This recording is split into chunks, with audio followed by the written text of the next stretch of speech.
नमस्कार, मैं हूं रंजीत झा। दिल्ली लिकर पॉलिसी मामले में कई बड़े नेता जेल में बंद कर दिए गए हैं। ऐसे में एक पूर्व मुख्यमंत्री की बेटी भी 15 मार्च से सलाखों में बंद है।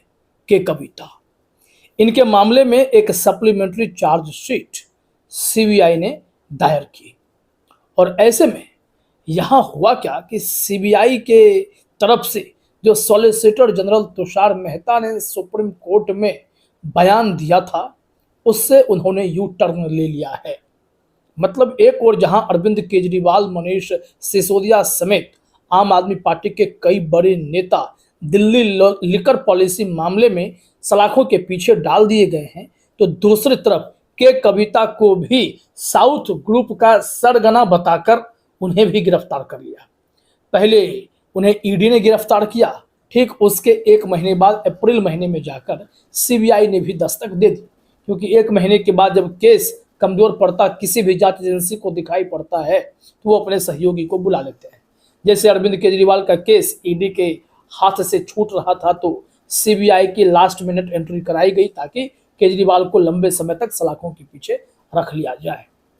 ऐसे में सुप्रीम कोर्ट में सॉलिसिटर जनरल तुषार मेहता ने एक बड़ा बयान दिया था और उन्होंने सुप्रीम कोर्ट से वादा किया था कि इन सब के मामले में वो 3 जुलाई तक फाइनली चार्जशीट दाखिल कर देंगे और इस मामले में ट्रायल शुरू हो जाएगा, मुकदमेबाजी भी शुरू कर दी जाएगी। अगर ऐसा नहीं होता है तो फिर सुप्रीम कोर्ट या फिर अन्य अदालतों में ये सब जमानत के लिए आगे आ सकते हैं, क्योंकि यह इनका अधिकार है।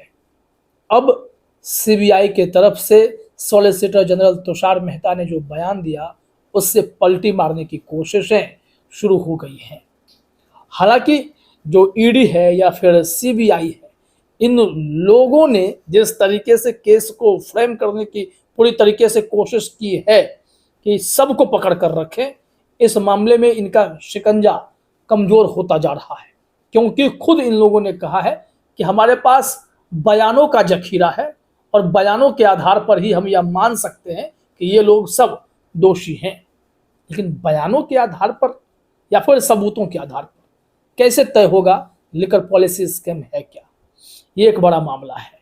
खैर, यहां देखिए इस रिपोर्ट में क्या कहा जा रहा है। यहां एबीपी न्यूज ने एक खबर प्रकाशित की, हमें ऐसा कुछ नहीं कहा। सॉलिसिटर जनरल तुषार मेहता ने ऐसा क्या कह दिया जिसके बाद सीबीआई का ही माथा घूम गया? आखिर सीबीआई का दिमाग कैसे घूम गया? सॉलिसिटर जनरल तुषार मेहता क्या बयान दिए थे और क्यों सीबीआई को यू टर्न लेना पड़ा है, वो अब आप यहां समझिए। कहा जा रहा है कि रॉज एवेन्यू कोर्ट में बीआरएस नेता और पूर्व सांसद के कविता से जुड़ी याचिका पर सुनवाई हुई। इस दौरान सीबीआई ने कोर्ट में अपना पक्ष रखा कि कविता ने सॉलिसिटर जनरल तुषार मेहता के उस कमिटमेंट का भी उल्लेख किया जो उन्होंने सुप्रीम कोर्ट में दिया था, जिसमें कथित तौर पर कहा गया था कि इस मामले में सीबीआई और ईडी की तरफ से 3 जुलाई 2024 तक फाइनल सप्लीमेंट्री चार्जशीट दाखिल कर दी जाएगी। अगर ऐसा नहीं होता है तो फिर जमानत के अधिकारी सब होंगे, यह तो सुप्रीम कोर्ट भी मान रहा था। मनीष सिसोदिया के केस में भी यही कहा गया था सुप्रीम कोर्ट में कि अगर आप तय समय तक इस मामले में किसी निष्कर्ष पर नहीं पहुंच पाते हैं, आप चार्जशीट दाखिल नहीं कर पाते, सबूत नहीं जुटा पाते, तो ऐसे में ये तमाम जो आरोपित हैं सब जमानत के अधिकारी होंगे।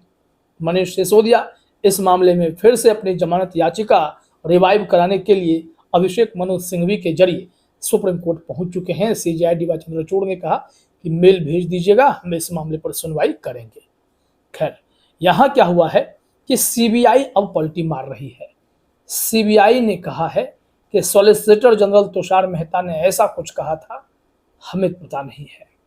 और ऐसे में जो सीबीआई के प्रतिनिधि के तौर पर सॉलिसिटर जनरल हों या फिर एडिशनल सॉलिसिटर जनरल हों या फिर स्पेशल एडवोकेट जोहेब हुसैन, इन सब की बातों पर अगर आप पलटी मार देंगे तो सीबीआई ईडी की साख तो वैसे ही डूब रही है कि भाई ये लोग सिर्फ बयानों के आधार पर किसी को भी गिरफ्तार कर रहे हैं। हुआ क्या है जरा देखिए। क्योंकि मामला केसीआर की बेटी के कविता की, पूर्व सीएम तेलंगाना के, आप जानते हैं। तो केसीआर की बेटी की रिमांड मांगी गई थी। कहा जा रहा है कि दरअसल सीबीआई ने के कविता की रिमांड मांगी थी। सुनवाई के दौरान एसजी तुषार मेहता के कमिटमेंट का उल्लेख किया गया। इसके अलावा कविता के वकील ने एसजी तुषार मेहता के दावे का हवाला देते हुए सीबीआई की रिमांड याचिका का विरोध किया, जिस पर सीबीआई ने कहा कि विरोध जताते हुए कहा था कि उनकी तरफ से ऐसा कुछ नहीं कहा गया था। बता दें कि दिल्ली की निरस्त आबकारी नीति मामले में साउथ लॉबी की भी बात सामने आई। अब साउथ लॉबी की बात जब सामने आई तो कह दिया गया कि के कविता उन तमाम साउथ ग्रुप्स के लोगों को लीड कर रही थी और केजरीवाल के सामने मीडिएटर के तौर पर काम कर रही थी। अब यही बातें खटक रही है जब अरविंद केजरीवाल की पत्नी सुनीता केजरीवाल जी मीडिया के सामने आकर बयान देती हैं कि यह षड्यंत्र है। मंगूटा रेड्डी जो इस वक्त एनडीए के सांसद बन गए हैं, उन पर दबाव डाला गया, उन्हें प्रताड़ित किया गया कि आप केजरीवाल का नाम लो, इस केस में बस बयान दे दो, हम तो बयानों के आधार पर आजकल गिरफ्तारी करते हैं, तो क्या होगा अगर बयान मिल जाएगा तो हम गिरफ्तार तो कर ही लेंगे। तो प्लानिंग ये थी। इस प्लानिंग का कितना बड़ा असर होगा आप सोच भी नहीं सकते हैं कि अरविंद केजरीवाल, मनीष सिसोदिया समेत कई ऐसे बड़े नेता, पूर्व सीएम की बेटी के कविता, ये सब सलाखों के पीछे बंद हो गए हैं। अब हो क्या रहा है कि के कविता के मामले में एक के बाद एक नए अपडेट आ रहे हैं। पहले कहा गया कि 12 जुलाई को सुनवाई होगी, फिर कहा गया कि 15 जुलाई को उनकी जमानत पर सुनवाई की जाएगी। अब यहाँ पर हुआ क्या है कि 18 जुलाई तक इनकी न्यायिक हिरासत भी बढ़ा दी गई है। तो इस मामले में 3 ढंग से इस केस को समझना होगा।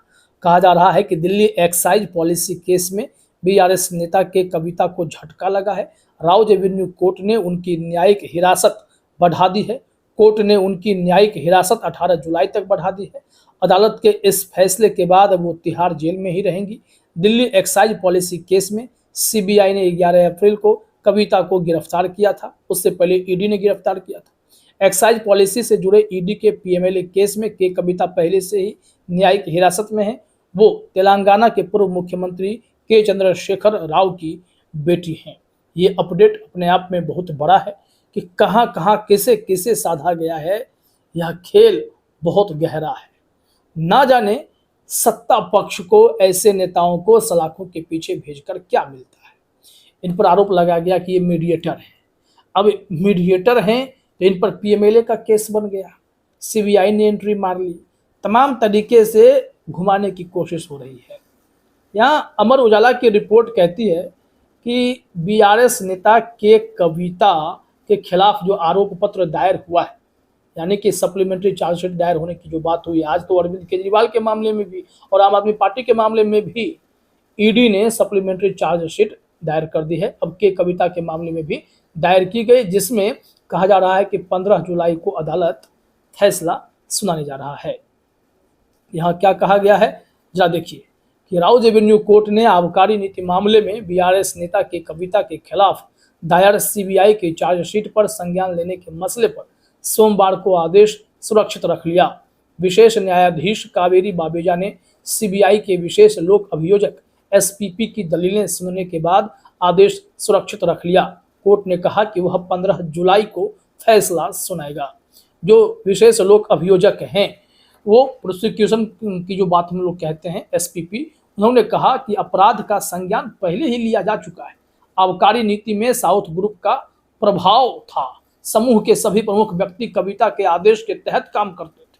उन्होंने टीडीपी सांसद मंगूटा एस रेड्डी के बयान भी पढ़े, जिन्होंने 16 मार्च 2021 को मुख्यमंत्री केजरीवाल से मुलाकात की थी, जबकि इस मुलाकात में उन्होंने चैरिटेबल ट्रस्ट की बात की थी। बाद में इसे शराब से जोड़ दिया गया।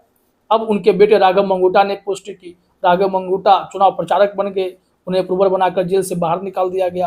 और मंगूटा रेड्डी जो हैं उन्हें भी इस मामले में कहा कि आप बस बयान दो, आपको टिकट दे देंगे। उन्हें टिकट भी मिल गया। उन्होंने यह भी कहा है, जो एसपीपी हैं लोक अभियोजक, विशेष लोक अभियोजक, उनका कहना है कि यह बयानों की एक सूची है जिस पर वह भरोसा कर रहे हैं, जिसमें शरद रेड्डी, गोपी कुमारन और राघव मंगूटा शामिल हैं। उन्होंने कहा कि अपराध का संज्ञान पहले ही लिया जा चुका है।